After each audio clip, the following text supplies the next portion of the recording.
বুখারীর 4000 তাদের মধ্যে বাক বিতরটা হচ্ছে কে রূহ নিয়ে যাবে।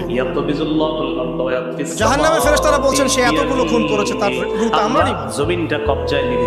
জান্নাতি ফেরেশতারা বলছেন না, আল্লাহ পুরা জমিন, সে তওবা করতে এসেছিল, অতএব সে আল্লাহর অভিমুখী হয়েছে, তার রূহটা আমরা নিব। আল্লাহ পাক এখানে একটা কৌশল করলেন।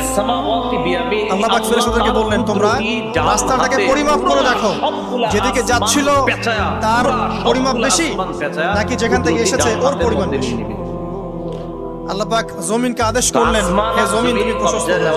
কিয়ামতের মাঠে আল্লাহ এবার পরিমাপ করে দেখা গেল সে তওবার দিকে আসছিল, এর পরিমাণটা আমি বাদশা। বেশি।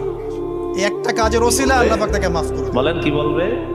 মনে রাখবেন এটা মৌখিক বিষয় ছিল না, সে মন থেকে ভিতর থেকে কিন্তু সে আল্লাহর প্রতি অনুগত হয়েছে। মনের বিষয়টা আল্লাহ ছাড়া কেউ জানে না। আমি বাদশা।